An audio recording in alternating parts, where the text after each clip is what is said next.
Il était une fois, dans un village caché au cœur de la savane, un arbre sacré dont les fruits guérissaient toutes les maladies. Mais un jour, cet arbre cessa de donner ses fruits. Que se passerait-il alors?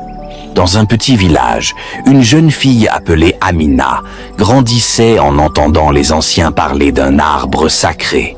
Ses fruits guérissaient toutes les maladies et étaient une bénédiction pour le village.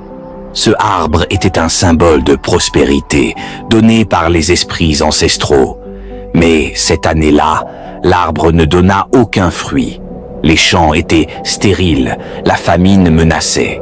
Les anciens se demandaient si les esprits avaient cessé de bénir le village.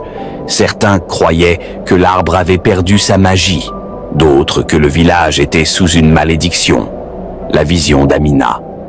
Un soir, Amina se rendit sous l'arbre sacré, méditant profondément.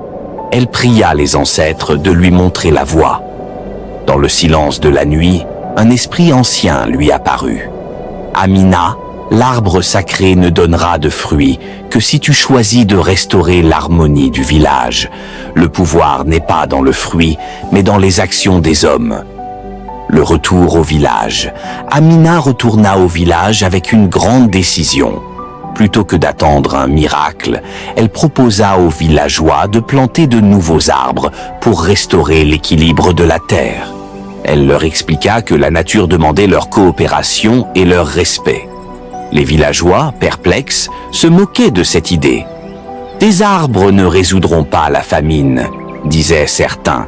Mais Amina persévérait. Elle convainquit les jeunes du village de l'aider à planter des arbres, tout en respectant les anciens rites. Un matin, Amina aperçut une petite pousse près de l'arbre sacré. Ce fut un signe.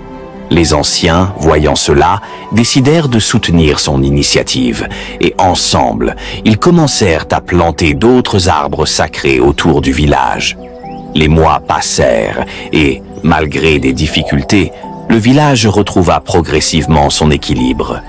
Les jeunes arbres grandirent et les champs commencèrent à montrer des signes de fertilité. Les récoltes furent meilleures.